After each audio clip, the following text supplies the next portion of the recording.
괴테는 인식의 길에 관해 다음과 같이 멋지게 표현했다. 인간은 대상을 금방 자기 자신과 관련시켜 생각하는 버릇이 있다. 그것은 당연하다. 왜냐하면 대상이 자신의 마음에 드는가 안 드는가, 매력이 있는가 없는가, 유용한가 해로운가, 그런 것들이 자신의 운명과 관련되기 때문이다. 우리는 너무도 자연스럽게 이런 태도로 사물을 관찰하고 판단해버린다. 그러나 인간은 그런 태도 때문에 많은 오류를 범하고 있고 그 오류로 인하여 고통받고 있다. 자연의 대상들을 그 자체로 또는 상호관계로 고찰하려고 노력하는 사람들은 그런 활발한 인식 충동 때문에 곤란을 겪게 된다. 왜냐하면 사물을 자신과의 관계로 고찰할 때 사용하는 척도 자체가 아무 소용없다는 것을 깨닫게 될 것이므로. 자연에는 마음에 드는가 안 드는가, 마음이 끌리는가 반감을 느끼는가, 유용한가 해로운가 하는 척도가 없다. 그런 판단 기준을 버리고 평등한 관점, 이른바 신적인 태도로서 존재하는 그 자체를 탐구하지 않으면 안 된다. 성실한 식물학자처럼 식물의 아름다움이나 유용성이 아니라 식물의 형성, 다른 식물과의 관계를 탐구하고 모든 식물이 태양 앞에 평등하게 드러나듯이 조용한 눈길로 관찰하고 음미하며 모든 판단의 척도를 자신으로부터 끌어내는 것이 아니라 사물의 세계에서 끌어내야 하는 것이다. 이런 괴테의 사상을 통해 볼 때 인간은 대체로 세 가지 방향으로 관심을 기울인다 할 수 있다. 첫째, 우리의 감각기관으로 끊임없이 정보를 보내는 대상이다.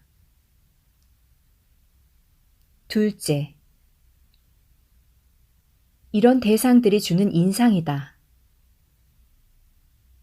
우리가 어떤 것에 호감을 가지거나 반감을 느끼고 유용한가 해로운가, 마음에 드는가 안 드는가를 따지며 욕망을 느끼고 혐오감을 갖기도 한다.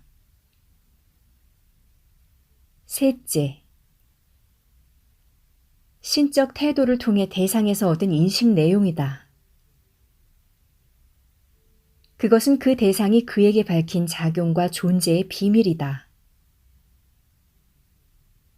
이 세 가지 영역은 인간 생활 가운데서 뚜렷이 구별된다.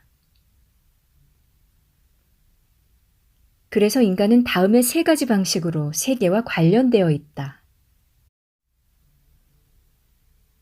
첫째로 인간은 눈앞에 주어진 세계와 관련되어 있다. 둘째로 인간은 세계를 그 자신에게 의미 있는 무엇으로 삼는다. 셋째로 인간은 그것을 끝없는 노력의 목표로 삼는다. 왜 세계는 인간에게 이런 세 가지 방식으로 나타나는 것일까? 이렇게 생각하면 간단히 알 수 있을 것 같다.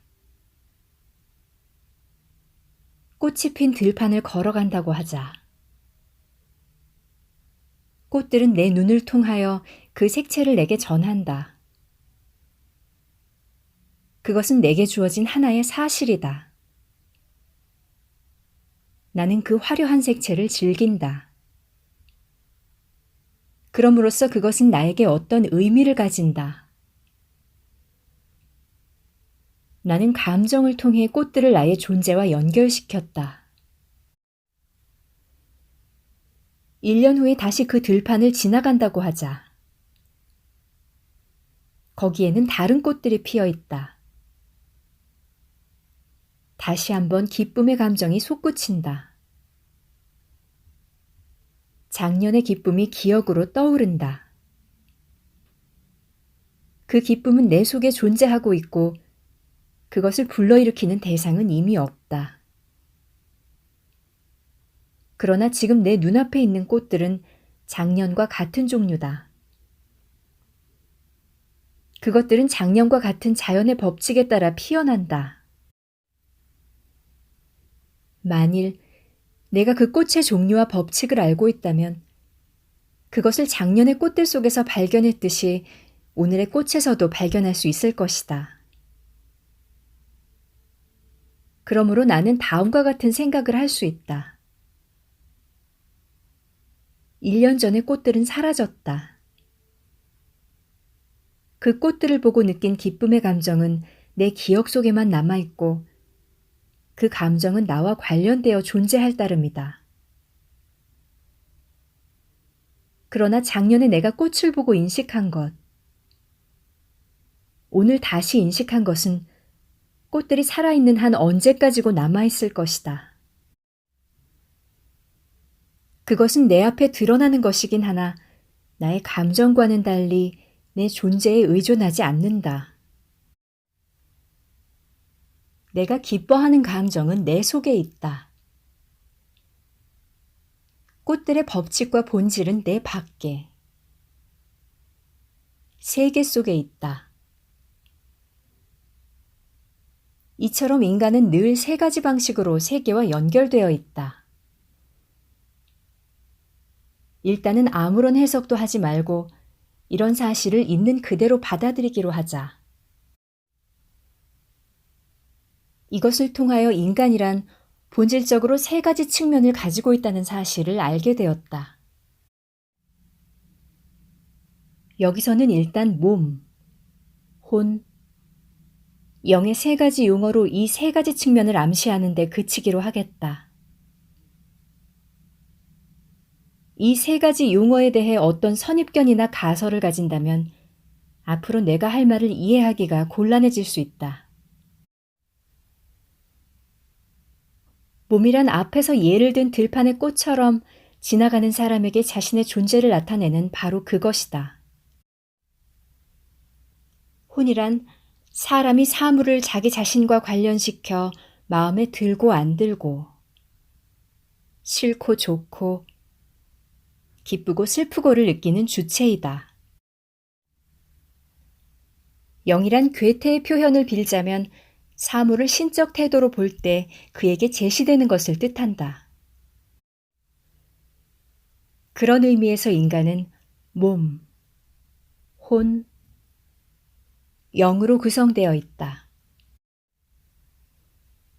몸을 통하여 인간은 일시적으로 자신을 사물과 연결시킬 수 있다. 혼을 통하여 사물이 던져주는 인상을 받아들인다. 그리고 영을 통하여 사물 스스로가 말을 걸어온다. 이 3가지 측면으로 보아야 비로소 인간의 본성이 해명될 수 있다. 왜냐하면 이 3가지 측면은 인간이 3가지 방식으로 세계와 같은 존재임을 말해주기 때문이다.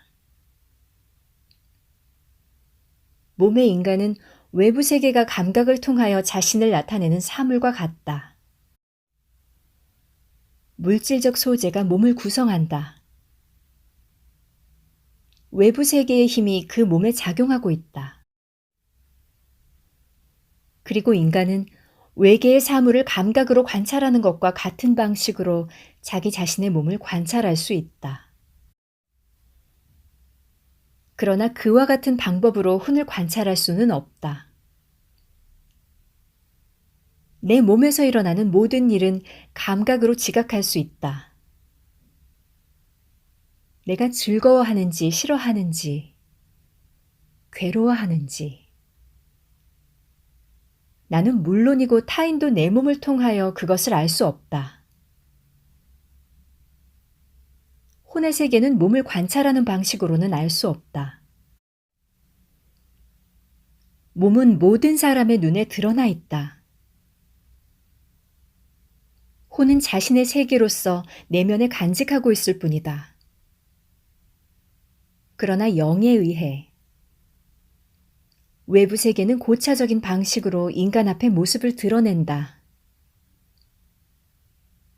세계의 비밀은 인간의 내면에서 밝혀지지만 영적 존재인 인간은 자신을 벗어나 사물 자신이 스스로를 말하게 한다. 그 자신에게 의미 있는 것이 아니라 사물 자신에게 의미 있는 것을 말하게 하는 것이다. 우리는 밤하늘의 별을 올려다본다. 혼에서 일어나는 감동은 그 사람 자신의 것이다. 그러나 그가 영으로 파악하는 별들의 영원한 법칙은 그에게 속하는 것이 아니라 별들에게 속한다. 이렇게 인간은 세 가지 측면에서 세계의 시민이다. 그 몸을 통하여 인간은 몸이 지각하는 세계에 속하고 그 혼을 통하여 그 자신의 세계를 만들어내고 그 영을 통하여 이와는 전혀 다른 세계가 눈앞에 펼쳐진다. 이 세 가지 세계는 본질적으로 다르며 이 세 가지 세계 및 거기에 대한 인간의 관계를 밝히려면 다음의 방법에 따라야 한다. 우리는 감각으로 몸을 지각할 수 있다. 그것은 감각으로 다른 사물을 지각하는 것과 똑같다. 광물, 식물, 동물을 관찰하듯이 인간을 관찰할 수 있는 것이다. 왜냐하면 인간의 몸은 광물, 식물, 동물과 같은 방식으로 구성되어 있기 때문이다. 광물처럼 인간의 몸은 자연적 소재로 되어 있다. 식물처럼 인간은 자라고 번식한다. 동물처럼 인간은 대상을 지각하고 그 인상을 바탕으로 자기 내면의 체험을 만들어낸다. 그러므로 인간 속에는 광물적, 식물적, 동물적 요소가 모두 들어있다고 할 수 있다. 이렇듯 인간의 몸에는 존재의 세 가지 형식이 갖추어져 있고 나아가 네 번째의 독자적인 인간 형식이 덧붙여져 있다. 그 광물적인 형식으로 인간은 모든 가시적 존재와 같고 그 식물적 형식으로 성장하고 번식하는 모든 생물과 같고 그 동물적 형식으로 환경을 지각하고 외적 인상을 기반으로 내적 체험을 하는 모든 것과 같다. 그 인간적 형식으로 인간은 몸의 차원에서 이미 그 독자적 세계를 형성하고 있다. 혼의 본성은 고유한 내면 세계이며 그런 점에서 몸의 본성과 구별된다. 이 고유한 세계는 단순한 감각적 지각에 주의를 기울이는 순간 나타난다. 우리는 다른 사람도 나 자신과 똑같은 방법으로 이러한 단순한 감각적 지각을 체험할 수 있는지 없는지 처음에는 알 수 없다. 생명의 눈에는 모든 사물이 회색을 띠고 있다. 모든 특정한 부분의 색을 지각할 수 없다. 그 눈이 전하는 세계상은 정상적인 시력을 가진 사람의 세계상과 다르다. 다른 감각기관에 대해서도 똑같은 말이 가능하다. 이로써 아무리 단순한 감각적 지각도 내면 세계에 속해 있다는 것을 알 수 있을 것이다. 나는 몸의 감각으로 타인도 지각할 것이 분명한 빨간 테이블을 지각할 수 있다. 그러나 내가 타인이 가지는 색채 감각을 지각할 수는 없다. 따라서 감각적 지각은 혼적 내용에 속한다 할 수 있다. 이러한 사실을 명확히 이해할 수 있다면 내적 체험을 단순한 뇌의 작용 또는 그와 유사한 것으로 치부하지는 못할 것이다. 감각적 지각에 이어 감정이 더해진다. 어떤 지각 체험은 좋은 기분을, 어떤 지각 체험은 나쁜 기분을 가지게 한다. 그것은 혼의 내적 운동의 결과이다. 인간은 감정을 통하여 외부에서 그에게 작용해오는 세계에 대해 제2의 세계를 만들어낸다. 나아가 제3의 세계, 즉 의지가 여기에 더해진다. 의지에 의해 인간은 다시 외계에 작용한다. 그것으로 그는 자신의 내적 본질을 외부 세계에 새겨넣는다. 인간의 혼은 그 의지 행위를 통하여 밖으로 흘러나간다. 인간의 행위는 내면 생활을 한다는 점에서 외적 자연의 일들과 구별된다. 이렇게 혼은 인간 고유의 세계로서 외계에 대치하고 있다. 인간은 외부로부터 다양한 자극을 받아들인다. 그러나 그는 이러한 자극에 응하여 하나의 고유한 세계를 형성한다. 몸의 본성은 혼적 존재의 기반이 되고 있다. 혼은 몸으로 규정될 수 없다. 인간은 방향이나 목표도 없이 감각 인상에서 감각 인상으로 그냥 방황하는 것이 아니다. 그는 자신의 지각 내용이나 행동에 대해 이런저런 생각을 한다. 지각 내용을 생각함으로써 그는 사물을 인식한다. 자신의 행동에 대해 생각함으로써 그는 이성적으로 생활한다. 그리고 그는 인식이나 행동에서도 올바른 사상을 따를 때만 인간으로서 올바르게 자신에게 주어진 일을 다할 수 있음을 알고 있다. 그러므로 혼은 두 가지 필연성과 마주한다. 몸의 법칙들에 의해 필연적으로 규정되고 동시에 그 자신을 올바른 사고로 이끄는 필연적인 법칙들에 따른다. 인간은 자연의 신진대사 법칙에 지배되는 한편 스스로 자유롭게 사고하는 법칙에도 따르고 있는 것이다. 인간은 몸의 질서보다 고차적인 영적 질서에 속해 있다. 몸이 혼과 구별되듯이 혼 또한 영과 구별된다. 몸 안에서 작용하고 있는 탄소, 수소, 질소, 산소 분자만을 주목하는 한 혼은 보이지 않는다. 혼의 생활은 맛을 느끼거나 쾌감을 가져다주는 지각 내용이 나타날 때 비로소 시작되는 것이다. 그와 마찬가지로 외부 세계와 몸의 생활에서 나타나는 혼적 체험만을 보아서는 영을 발견할 수 없다. 몸이 혼의 기초라 한다면 혼은 영의 기초이다. 인간은 보통의 감각으로는 생명력의 작용을 지각할 수 없다. 그는 식물의 색을 보고 향기를 맡는다. 생명력은 그렇게 관찰될 수 없다. 그러나 눈먼자라고 해서 색채를 부정하지 않듯이 보통의 감각으로 생명력을 부정할 수 없다. 눈을 가진 사람에게 색채는 분명히 존재하는 것이다. 그와 마찬가지로 동식물의 개체뿐만 아니라 생명력으로 만들어진 다양한 종 그 자체도 인간이 그것을 지각할 수 있는 기관을 가진다면 엄연한 지각 내용이 될 것이다. 그런 기관이 열리면 세계는 전혀 다른 모습으로 그 앞에 나타난다. 그는 생물의 색, 냄새 등을 지각할 뿐만 아니라 생물의 생명 그 자체도 지각한다.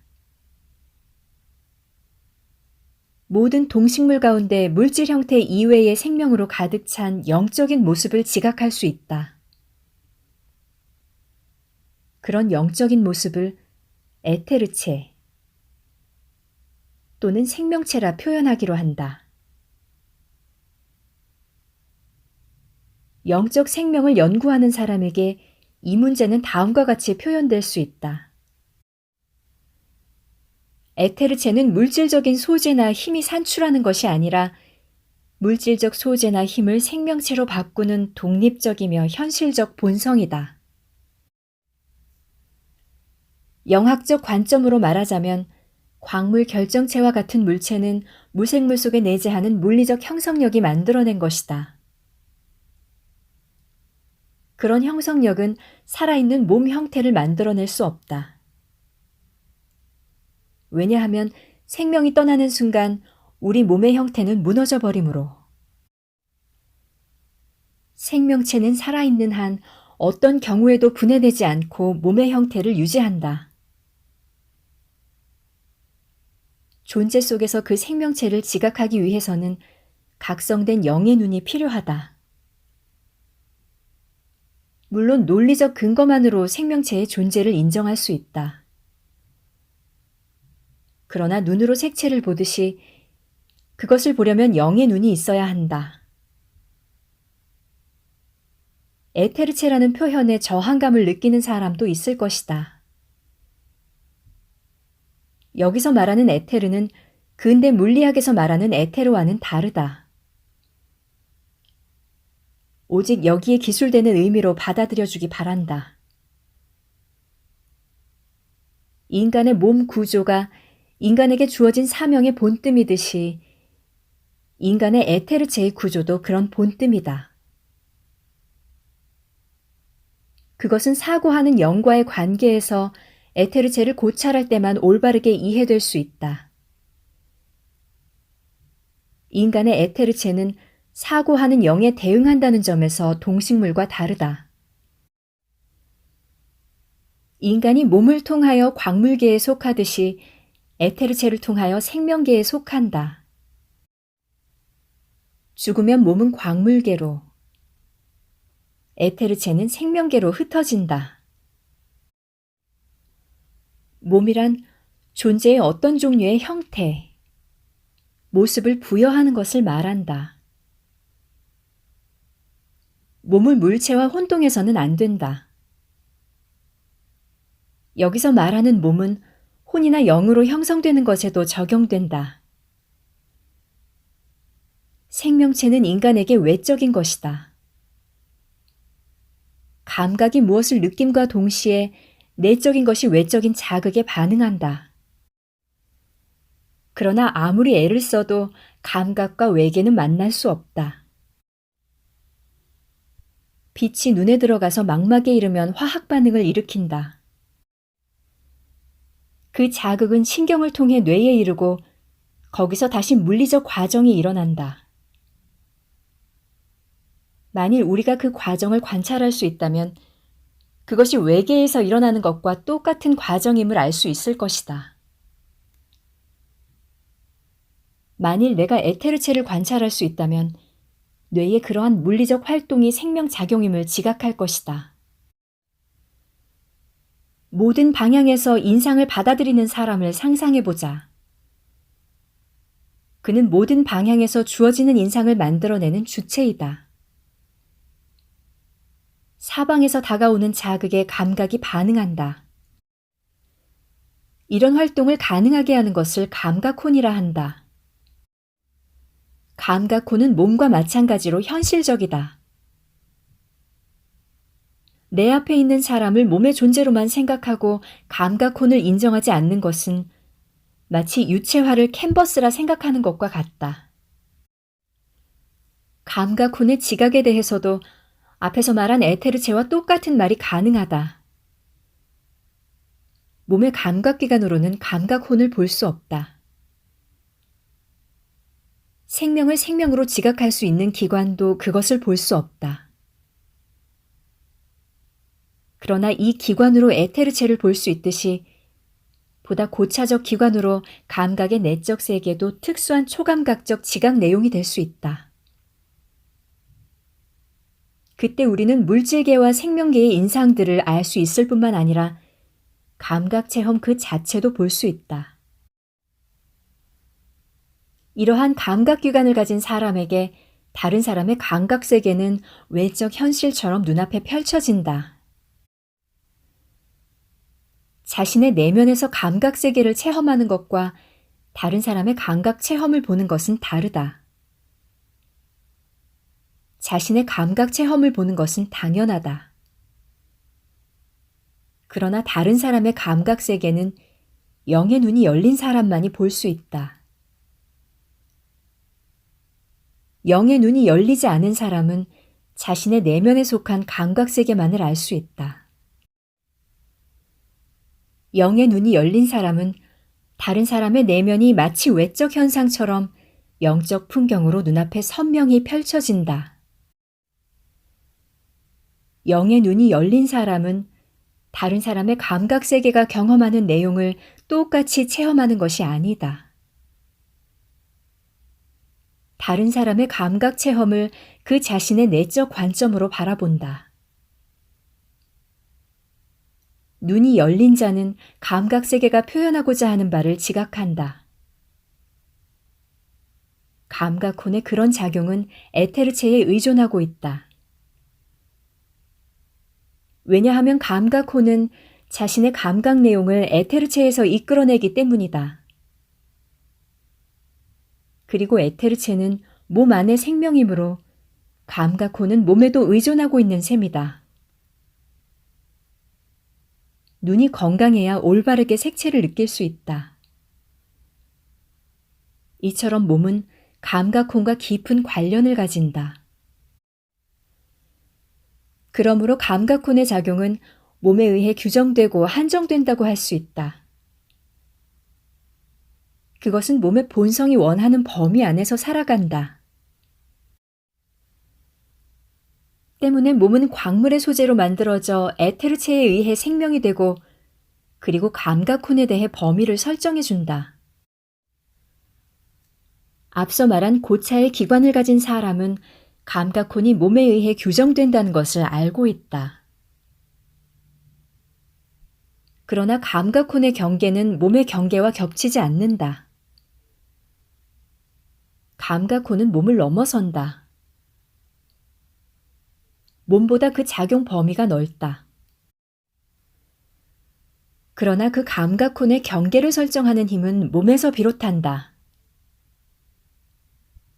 그러므로 한편으로는 몸과 에테르체, 다른 한편으로는 몸과 감각혼 사이에 인간 본성의 특별한 부분이 작용하고 있다고 보아야 한다. 그것이 바로 혼체 또는 감각체이다. 다시 말해 에테르체의 일부는 다른 부분보다 더 미묘하다. 그리고 그 미묘한 에테르체 부분은 감각혼과 하나가 되어 있고 한편 그보다 더 거친 부분은 몸과 하나가 되어 있다. 그렇지만 앞에서 말했듯이 감각혼은 혼체를 꿰뚫고 우뚝 서 있다. 감각혼은 몸, 사고, 그리고 영과 상호작용한다. 먼저 사고가 감각혼에 봉사한다. 인간은 자신의 감각 내용에 대해 이런저런 생각을 하고 그것을 통해 외부 세계를 이해한다. 인간은 자신의 충동, 본능, 욕정에 맹목적으로 따르지만은 않는다. 물질 문명이란 이런 방향으로 움직여왔다. 그것은 사고가 감각혼을 위해 열심히 봉사하는 활동이다. 거대한 사고의 힘이 이 목표를 향하고 있다. 그리고 그 모든 것은 감각혼의 욕구를 충족시킨다. 생명 형성력이 몸에 침투하는 것과 비슷한 방식으로 사고의 힘은 감각혼에 깃들어 있다. 생명 형성력은 몸에 의해 조상에서 자손으로 이어지고 그것으로 인하여 단순한 광물적 존재가 가질 수 없는 법칙성을 몸에 부여한다. 그와 마찬가지로 사고의 힘은 혼의 단순한 감각혼만으로는 불가능한 법칙성을 부여한다.